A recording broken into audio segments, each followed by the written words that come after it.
Teeth are vital structures within the body of the human being, and they serve very vital function for the survival of a human being. My name is Dr. Chege Mbiu. I'm a dentist with Arrow Dental. Arrow Dental is a facility in Nairobi CBD, Yala Towers. And today, ladies and gentlemen, we'll talk about teeth and one of the most common problems or common discomfort that affects people. So let's just begin. So teeth are structures that are housed within the oral cavity, and they are not the only structures within the oral cavity. The oral cavity is the mouth, and we use our mouths to do three things. One is to eat, what we call chewing. In dental terms, that is called mastication. Number two is speaking, what I'm doing right now. You can say Sasa or Mombasa without teeth. And function number three is the aesthetics. You want to look beautiful, you want to look nice, you want to smile. And now these three functions have to be maintained in the right state. And if they go down or they reduce, we improve or restore. Let us talk about the biggest dental disease that we have. And those are what most people call holes on teeth or cavities. So how do we get cavities? For me to be able to explain how we get cavities, allow me to use this structure here. This is a cross-section of a tooth to explain the structure of this beautiful organ. One, a tooth is made of mineralized tissue and has three layers. The outer layer, we call it enamel. Then the middle layer, we call it the dentin. Then we have the inner layer where we have the blood vessels and the nerves. We call it pulp. So when we talk about holes or cavities, how do they come about? The mouth, we must understand, that has very many bacteria. They're in thousands. You can't finish them. It doesn't matter how hard you brush, you can't finish all the bacteria in the mouth. So these bacteria, when they have increased contact with sugars in the oral cavity, they break it down to produce an acid, which we call lactic acid. Lactic acid eats away the enamel or the mineralized tissue that we talked about, and we start now having cavities or holes on teeth. The cavity begins on the outer layer called enamel, and it is not alive.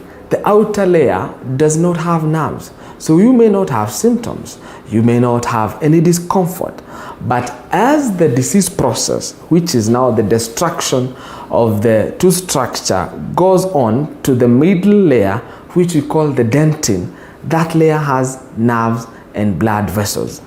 The nerve endings are very sensitive, so you start experiencing sensitivity. You take something cold, something hot, and you start feeling discomfort. If that cavity progresses to where we said the inner layer, where we have the nerves and blood vessels, then you get obvious pain at night, pain that is very severe. You get headaches that are usually one-sided. That pain can be so severe that it moves from one jaw to the other. In our terms, we call it pain radiation. Not once or twice. A patient will present to the dental clinic complaining of pain, but they are not able to localize where their pain is coming from. That is because the nerves that come to the face, they branch out into different branches, up and lower, and the pain can move from one branch to the other.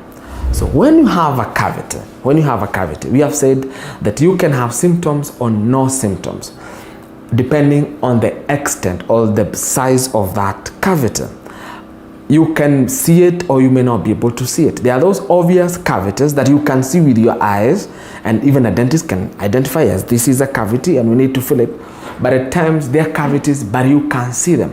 So there comes a time we need to take x-rays because teeth are in very tight contact. You look at my model here and you see that teeth are in very tight contact. You can't see a cavity that is On the middle part, we call it proximal, and you need to take an x-ray. Once you take an x-ray, it shows you the position and the size of that cavity. So once you have identified that yes, this is a cavity, there has been destruction by the acids produced by bacteria as they break down sugars, what is your line of management? Management number one is patient responsibility.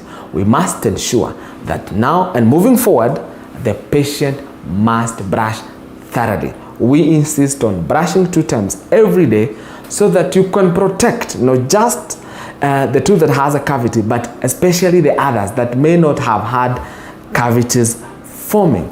Number 2, when you have a cavity,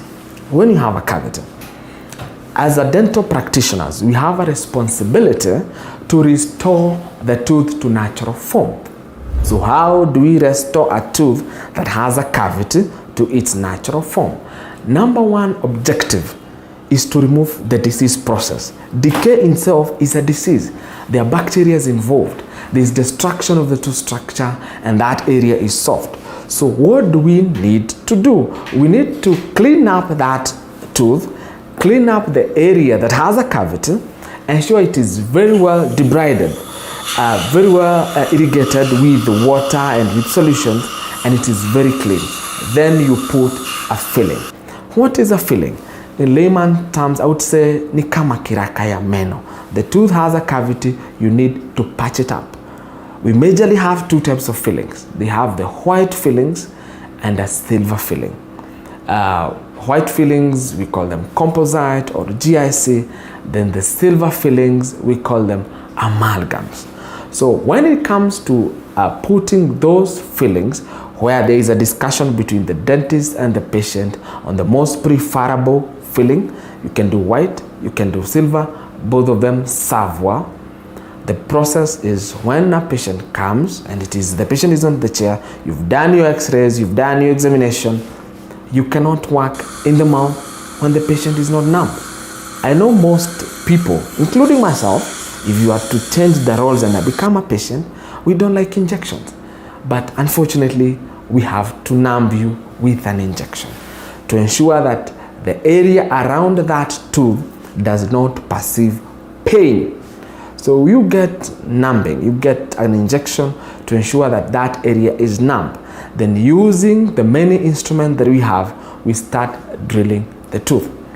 If you visit a dental clinic, you'll notice a lot of noises coming from the machines, which are majorly driven by air and electricity. And you drill the tooth, you protect the nerves and put your filling. So once you put your filling and you have checked that the filling is adequate and the filling is okay, you discharge the person or the patient and with instruction, most importantly, to brush their teeth and to report any case of severe discomfort that may come after treatment. Now, there are instances when the cavity is very deep that you cannot just do a filling. You cannot just patch up that tooth, because even if you patch up that tooth, you will continue having pain. So this is when, from a clinical assessment, the damage has reached the nerves. And it's obvious, both clinically and radiographically, that the nerves are damaged or they're infected or inflamed. Management, what do we need to do? We need to get those nerves out. And when it comes to root canal treatment, apart from removing the decayed part, which we call caries or dental decay, you proceed on to where the nerves and the blood vessels are. And once you are there, you do your root canal, you usually say in 2 or 3 stages. The first stage is to ensure that the nerves are well removed and they are very clean. The canals are very clean. Looking at my tooth, which is here, a tooth has the upper layer, which is clinically visible in the mouth, and we'll call it the crown. Then we have a lower layer that is hidden within the bone and the gums. We call it the root, and that is where the name root canal treatment comes from. So we open up the tooth and go very deep to where the roots are, and within the root we have canals, we have chambers that house the nerve and the blood vessels. So you go to where they are, remove them, clean them. Then in the subsequent visits, we ensure that those canals are well filled up, and you restore the upper part of the tooth, and the patient is able to eat with that tooth. Some key questions that people may want to ask is, should we fill milk teeth? Yes, we should. In as much as possible, we recommend children who have cavities, we retain their teeth for as long as possible before the permanent teeth come, so that we preserve space. We preserve that space. So yes, children, fillings are done, not just at Aro Dental. I'm sure even other facilities, both government and private, are able to put fillings on children's teeth.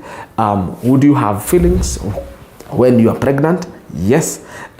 We usually say as long as the pregnancy is stable, no complications, no diabetes, no hypertension, you can have dental treatment when you are pregnant. We can fill those teeth. How long do fillings last? In medicine, we say do no harm. We try as much as possible to do the right thing, to fill the tooth in the right way, using the right materials. And a filling can last you 10 to 15 years. But there are those instances that a filling can fail, including after a few days you are eating and the fillings come off. No need to get worried. Dental practitioners can always restore that filling if it gets lost. There is that conversation around silver fillings, that they have a bit of mercury. True, the silver filling, which we call amalgam, has a bit of mercury that is used to make it better compacted, and so that it can sit well on that tooth. The mercury is little, but if you had to have all fillings on the people in Nairobi find their way to Nairobi River, they would form a critical mass, and that would be an issue to the environment. They serve well. There is no need to get worried if a dentist recommends that you do a silver filling. They have been there for more than 100 years, and they have served well, and we are happy about it. Talking about the white fillings, we majorly do them for the front teeth because they're aesthetic, they are appealing. We try as much as possible to match them to the teeth. We have different shades of teeth. Shades meaning there are people who have very bright teeth. We can call it an A1 or number 1. Then those who have medium and number 2. Then there are those, their teeth are a bit dark, that you can call it number 3. And we match to the shade of your teeth. And all those are normal. However, I'm sure people are wondering what happens to the people who have very brown teeth because of fluorosis, those people who come from Naivasha, or those who take borehole water, including in Nairobi and other areas. Yes, fluorosis can damage the tooth to the level of giving us very, very severe discoloration. But even then, we still fill those teeth, then manage the discoloration as a completely separate treatment, which I believe we'll talk some other time on, by whitening. We try as much as possible.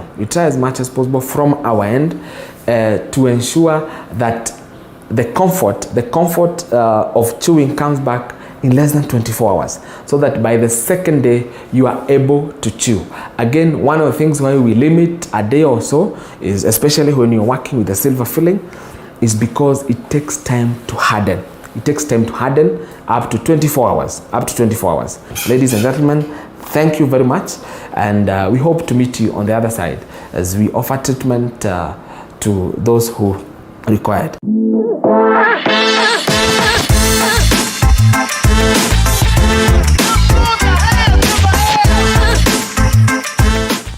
You are watching TV47, the home of Untold Stories. Welcome to the exciting world of M-Truck Solutions, your trusted provider for bulk SMSs. We also offer API integrations for all your communication and payment needs. We also provide you with tailor-made payment getaway solution to receive and disperse cash quickly.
I want to talk about a certain attribute of the teeth.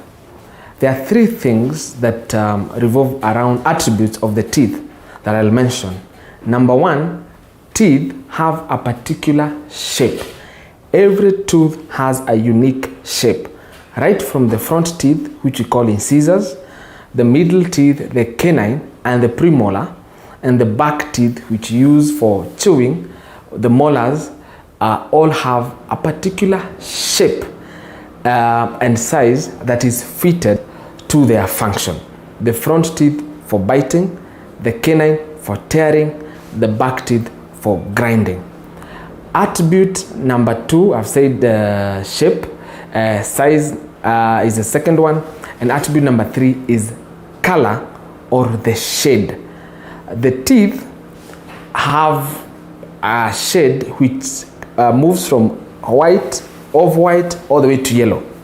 When the teeth come into the mouth for young ones, the milk teeth, they are milky white. Part of the reason why they are called milk teeth. For adults, the shade or the color is from white all the way to yellow.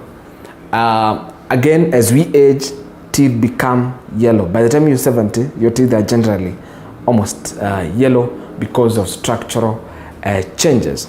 So now we have mentioned that the teeth have a particular shade that is God-given. Now, let me talk about discoloration. So when do we say that there is discoloration? Discoloration is broadly divided into two. We have external discoloration or extrinsic, and internal discoloration or intrinsic. So external discoloration, just from the name, you get the discoloration from external things, from smoking, from tea, black, from coffee, again black coffee, some certain vegetables, greens, those people with humera and such things. I mentioned smoking, but the greatest cause of stains that are external is lack of adequate brushing, and there is accumulation of tartar, there is accumulation of plaque that appears yellow. You open your mouth and on the lower inside part you see dark things going all around. That is tartar that accumulates over time. Where do we get tartar? Let me mention there are bacteria in the mouth that break down sugars. So those sugars, the minerals, accumulate and form hard things around and along the surfaces of the teeth, giving you tartar that is discolored. So when you have a stain that is external, the management is very different from a stain that is internal. So what are these causes of a stain that is internal? A stain that is inside the tooth, most common causes are: one, medication. When that tooth was forming, a tooth starts to form very early. For children, a tooth starts to form 8 weeks inside the mother's womb. The permanent teeth, right from 1, 2, 3, 4 years, the teeth start forming within the jawbone. If you were to take an x-ray, you'd see teeth have already started forming. So if a child at that time has a prolonged exposure to medication due to a prolonged illness and admission, then we can have interfered formation of the tooth structure, and when the tooth comes out, it's grayish or any other color. The next most common cause of a stain or discoloration that is internal is fluoride. Fluoride. We have fluoride in the waters. Fluoride beyond a certain limit, which is, we say 1 part per million, when you take it to the lab, interferes with the formation of the hard tooth structure of a tooth, and it becomes weakened, gaining the discoloration that you see for people who consume water from boreholes or from rivers that have excess fluoride. Fluoride, the stain from fluoride can be again classified right from mild, that is a bit yellow with the stains here and there, some white patches, moderate, or severe, where you have gross destruction of the tooth structure. The tooth is very brown. The enamel is even eaten away. We call it mottled. It's like there were some ants that were eating the enamel. That is in extreme forms of fluorosis. So each of these discoloration, internal, external, are managed differently. Let us talk about external discoloration, that is on the surface of the tooth. After identification, the next thing to do is cleaning. The routine cleaning that is done by dentists in a dental clinic, using water, using a brush, and using a machine that vibrates around the teeth to remove all the dirt or the debris or the stains. We call it a scaler. And from the name, the treatment, we call it scaling. Brush 2 times every day. So that is one behavior or that you want to modify. So let us talk about the stain that is inside the tooth. And we said that much of it is from medication or from fluoride. A lot of fluoride in water. We mentioned the classification into 3: mild, moderate, or severe. This classification determine the treatment that we will institute. If it is very mild, you will hear us talking about bleaching. Bleaching. So what is bleaching? Bleaching, we use a concentrated acid to get into the tooth and stimulate the whitening. It's an issue of ions within the tooth structure itself. So depending on the patient, you can choose to have bleaching inside the clinic, we call it in-house, or you are given a kit and you go with it to your house and it is demonstrated to you how to go about it. The difference: 1, cost, and 2, probably the post-bleaching discomfort. So the one that you do on the dental chair by the dentist, more often than not, is more expensive and it takes less time. However, it has a greater discomfort when you go home. Sensitivity. We always say once you bleach, you'll have a bit of sensitivity for a few days, up to around 3 days, but that again goes away.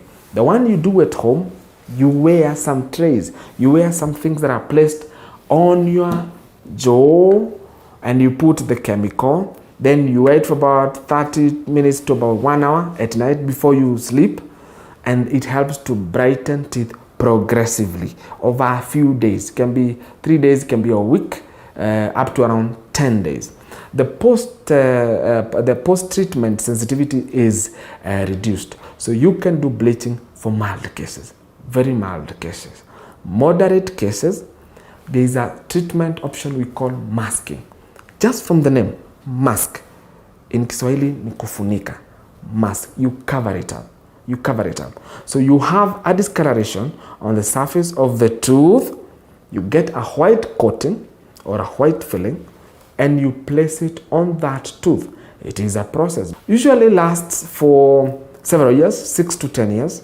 Then you have to change it, either due to wear and tear or the adjacent teeth changing color or the filling itself changing color. That is masking for moderate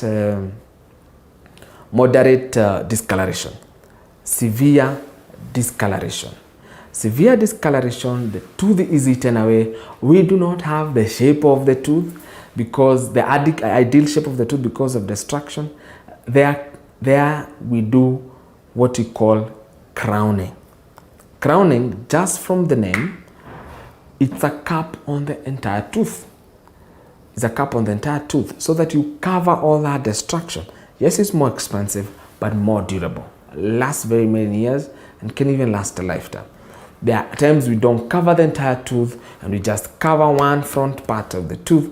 We call those ones veneers. So veneers, again, you apply them on the tooth, you glue them, and they can serve you for as many years. What we ensure is all these things that we are attaching on the tooth, be it a filling, be it a crown, be it a veneer, it is shaped to conform to the structure or to the shape of that tooth so that it is not easily discernible by the eye. However, there are those people who may want the crowns and the veneers that do not look like the tooth. They want a silver one. You've gone the street and you find people with silver crowns. They want a gold one. You go to the street and find people with gold ones. They are still okay, and they are patient preferences when it comes to those crowns. The cost again varies. The cost varies depending on the facility and the other person doing it, but yes, it can be done. So what I would want to assure somebody there who has a discoloration, first things is to identify and classify that discoloration. Is it external? And if it is external, it's just cleaning 20-30 minutes and your teeth are bright again. Is it internal, when you have fluorosis or discoloration from medication? Then bleaching, masking, veneers, or crowns. Those are that's generally a summary of discoloration causes that are both external and internal.